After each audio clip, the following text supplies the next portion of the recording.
Disclaimer, এই ভিডিওতে বলা কাহিনী বিভিন্ন সূত্র থেকে সংগ্রহ করা হয়েছে এবং এটি স্থানীয় লোককথা ও প্রচলিত গল্পের উপর ভিত্তি করে তৈরি।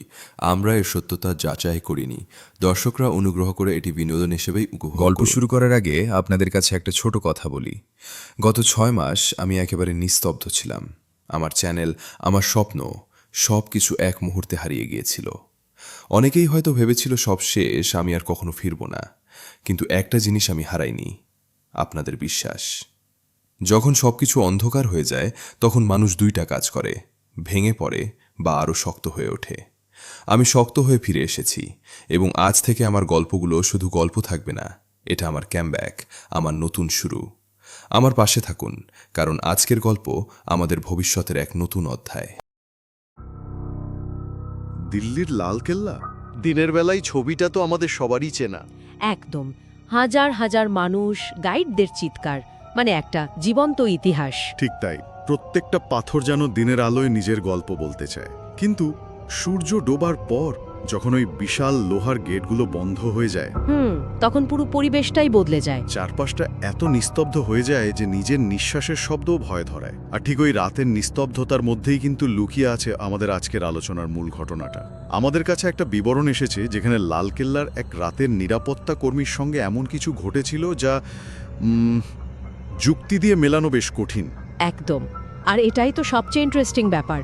এটা শুধু একটা ভূতের গল্প বলে উড়িয়ে দেওয়ার মতো নয়। আজ আমরা এই অভিজ্ঞতাটাকেই একেবারে কাটাছেঁড়া করে দেখব, বোঝার চেষ্টা করব ঠিক কি হয়েছিল সেই রাতে। এর পেছনে কোনো লোককথা জড়িয়ে আছে, আর মানে কেন এই গল্পগুলো আজও টিকে আছে। চলুন তাহলে একদম শুরু থেকে ধরা যাক। ঘটনাটা 2008 সালের। মূল চরিত্র হলেন রাজীব, লালকেল্লার একজন নিরাপত্তা কর্মী। আমরা যা জানতে পারছি, উনি বেশ শান্ত, যুক্তিবাদী একজন মানুষ। আর রাতের শিফটেই কাজ করতে বেশি ভালোবাসতেন, তাই তো? হ্যাঁ, ঠিক তাই। ওনার নিজের একটা কথা ছিল, রাতের কেল্লা অনেক শান্ত, অনেক গভীর। এই কথাটা শুনলেই বোঝা যায় উনি রাতের পরিবেশটা উপভোগ করতেন, ভয় পেতেন না। আর এই পয়েন্টটা কিন্তু খুব জরুরি। মানে উনি এমন কেউ নন যিনি সহজেই ঘাবড়ে যাবেন বা কিছু একটা কল্পনা করে নেবেন। উনি ওই পরিবেশের সঙ্গে পরিচিত, অভ্যস্ত। এটা মাথায় রেখেই আমাদের এগোতে হবে। ঠিক। তো সেই রাতে ঘড়িতে তখন বাজে প্রায় রাত 2:17। রাজীব মূল ফটকের কাছের একটা করিডোরে টহল দিচ্ছিলেন। চারপাশ একদম চুপচাপ। হঠাৎ নিস্তব্ধতা ভেঙে একটা অদ্ভুত শব্দ ভেসে এলো। সেই শব্দটা? হ্যাঁ, টক টক টক। শব্দটা এমন যেন কেউ একটা ভারী তলোয়ার বা হয়তো বন্দুকের বাট মাটিতে ঠুকে ঠুকে হাঁটছে। খুব স্পষ্ট আর নিয়মিত একটা শব্দ। এখানে রাজীবের প্রথম প্রতিক্রিয়াটা কিন্তু খুব লক্ষ্য করার মতো। কিরকম? কি রকম? উনি কিন্তু ভয় পাননি। ওনার প্রথম চিন্তা ছিল হয়তো অন্য কোনো গার্ড আসছেন। সঙ্গে সঙ্গে উনি নিজের ওয়াকি টকিতে সবার সঙ্গে যোগাযোগ করেন। আর জানতে পারেন যে সবাই নিজের জায়গায় আছে। এক্স্যাক্টলি। যখন উনি নিশ্চিত হলেন যে অন্য কেউ ওনার দিকে আসছেন না, তখন থেকে অস্বস্তিটা শুরু হয়। দেখুন, উনি কিন্তু প্রথমে অলৌকিক কিছু ভাবেননি। পুরো ব্যাপারটা একটা যুক্তির ছাপ আছে। কিন্তু একটা প্রশ্ন আসছে, ধরুন মাঝরাতে একজন একা ক্লান্ত, তার কি ভুল শোনা বা ভুল দেখা স্বাভাবিক নয়? মানে এটা কি শুধুই মনের ভুল হতে পারে না? খুব ভালো প্রশ্ন। অবশ্যই হতে পারে। মনোবিজ্ঞানে একে অডিটরি প্যারেডোলিয়া বলা হয়। মানে মস্তিষ্ক অনেক সময় অস্পষ্ট শব্দকে পরিচিত কোনো প্যাটার্নে সাজিয়ে নেয়। কিন্তু রাজীবের ক্ষেত্রে ঘটনাটা তো শুধু শব্দে থেমে থাকেনি। না, একদমই না। ওয়াকি টকিতে কথা বলার পরেও যখন শব্দটা থামেনি, তখন উনি নিজেই টর্চ জ্বেলে শব্দের দিকে এগিয়ে যান।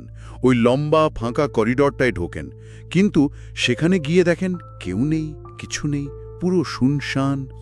আর ঠিক তখনই যখন উনি প্রায় মেনে নিয়েছেন যে এটা মনের ভুল, ওনার টর্চের আলোটা গিয়ে পড়ে করিডোরের শেষ মাথায়। আর সেখানেই উনি ওই অবয়বটাকে দেখেন। কি দেখেছিলেন উনি? বিবরণে কি বলা আছে? বলা হয়েছে প্রায় 6 ফুট লম্বা একটা চেহারা, মাথায় পাগড়ির মতো কিছু একটা বাঁধা, আর হাতে বর্ষার মতো লম্বা একটা জিনিস ধরা, একদম স্থির হয়ে দাঁড়িয়ে, কোনো নড়াচড়া নেই। ভাবা যায় একটা ফাঁকা করিডোরে হঠাৎ এমন একটা দৃশ্য?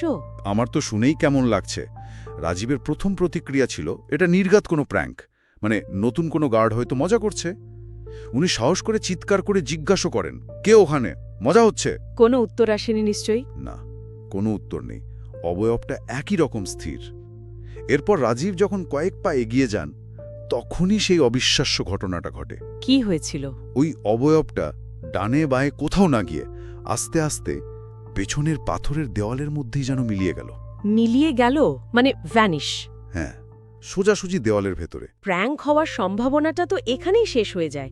কেউ প্র্যাঙ্ক করলে তো পালিয়ে যেত, হেসে ফেলতো। দেওয়ালের সঙ্গে মিশে যাওয়ার ব্যাপারটা তো। আর এর পরের ঘটনাটা প্রমাণ করে যে এটা কোনো সাধারণ মনের ভুল ছিল না। এই ঘটনার পর রাজীব অসুস্থ হয়ে পড়েন। হ্যাঁ, তাকে ছুটি নিতে হয়েছিল। বেশ কয়েকদিন উনি প্রচণ্ড জ্বরে ভুগেছিলেন। এটা আসলে অ্যাকিউট স্ট্রেস রিঅ্যাকশন, মানে শরীর যখন প্রচণ্ড মানসিক চাপের মুখোমুখি হয় তখন তাতে বাস্তব শারীরিক উপসর্গ দেখা দেয়।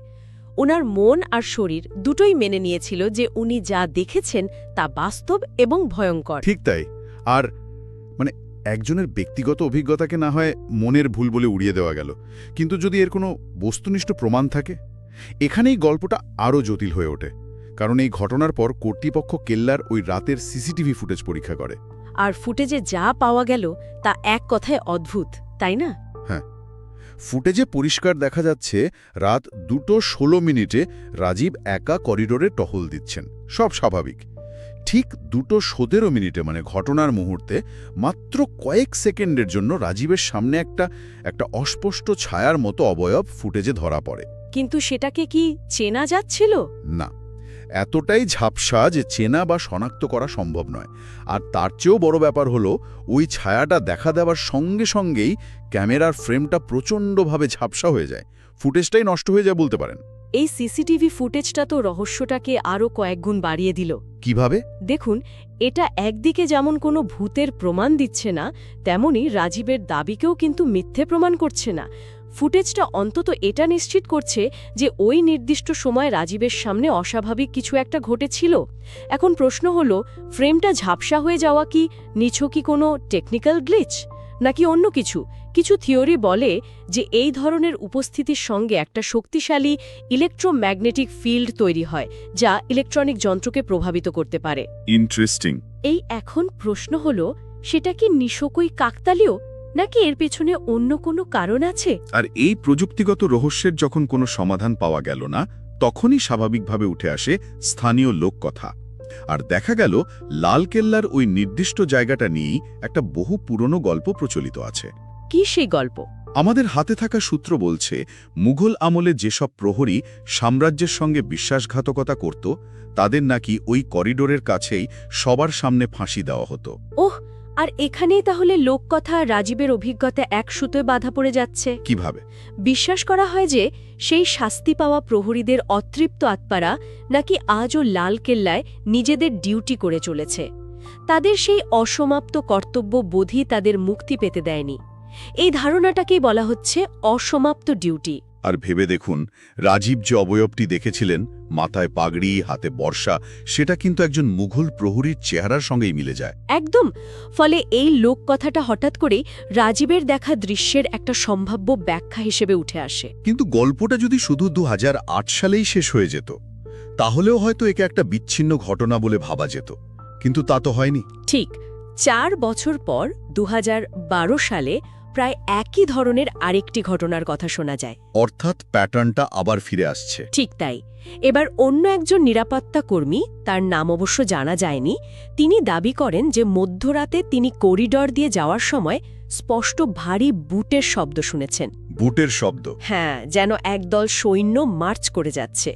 শুধু তাই নয়, আরেকদিন কেল্লার প্রধান ফটকের পাশে দাঁড়িয়ে থাকার সময় তিনি অনুভব করেন যে হঠাৎ চারপাশের বাতাস অস্বাভাবিক ঠান্ডা হয়ে গেছে। ও, এবং সেই হিমশীতল হাওয়ার সঙ্গে কেউ যেন তার কানের কাছে ফিসফিস করে বলে উঠেছে, ডিউটি শেষ হয়নি। ভাবা যায়, রাতের অন্ধকারে কানের কাছে এসে কেউ যদি এই কথাটা বলে। আমার তো মনে হয় আমি পরের দিনই চাকরিটা ছেড়ে দিতাম। দুটো ঘটনার মধ্যে মিলগুলো কিন্তু বেশ স্পষ্ট। 2008 সালে রাজীব শুনেছিলেন ধাতব শব্দ, যেন তলোয়ার ঠোকার আওয়াজ। 2012 সালে অন্য গার্ড শুনলেন ভারী বুটের শব্দ। দুটোই কিন্তু টহল বা মার্চ করার সঙ্গে সম্পর্কিত। আর সবচেয়ে বড় মিল হলো এই ডিউটি বা কর্তব্যের ধারণাটা। এক্স্যাক্টলি। ওই ফিসফিস করে বলা কথাটা ডিউটি শেষ হয়নি যেন ২০০৮ সালের ঘটনারও প্রতিধ্বনি। এর ফলে এটা আর একজনের ব্যক্তিগত অভিজ্ঞতা থাকে না, একটা পুনরাবৃত্তিমূলক প্যাটার্নে পরিণত হয়। আর এর প্রভাব কিন্তু আজও রয়ে গেছে। বিবরণ অনুযায়ী রাতের শিফটের কর্মীরা আজও কেল্লার ওই নির্দিষ্ট করিডরটা এড়িয়ে চলেন। একা যেতে ভয় পান। হ্যাঁ, বিশেষ করে একা।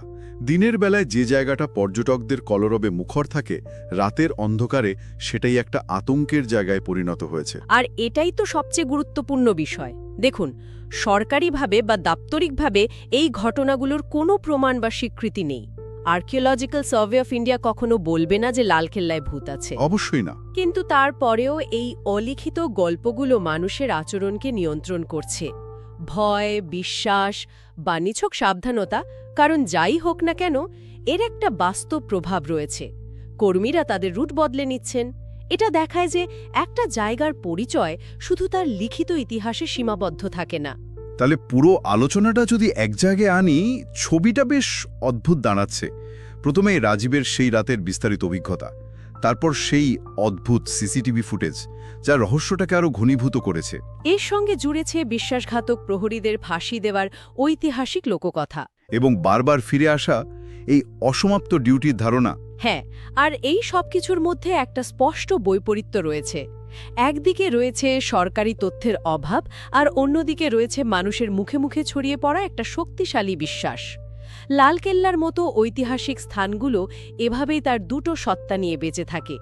একটা হলো দিনের বেলার ইতিহাস, যা আমরা বইয়ের পাতায় পড়ি, আর অন্যটা হলো রাতের বেলার রহস্য, যা তার দেওয়ালের আনাচে কানাচে ফিসফিস করে বেড়ায়। আর এখান থেকেই আমাদের শ্রোতাদের জন্য একটা গভীর চিন্তার প্রশ্ন রেখে আলোচনা শেষ করা যেতে পারে। কি প্রশ্ন? কোন স্থাপত্যের ইতিহাস কি শুধু তার নথিপত্র, তার স্থাপত্যশৈলী বা দিনের বেলার দৃশ্যের মধ্যে সীমাবদ্ধ, নাকি রাতের নিস্তব্ধতায় সেই কয়েকশো বছরের পুরনো দেওয়ালের ভেতর থেকে কোনো অসমাপ্ত কর্তব্যের ডাক সত্যিই শোনা যেতে পারে?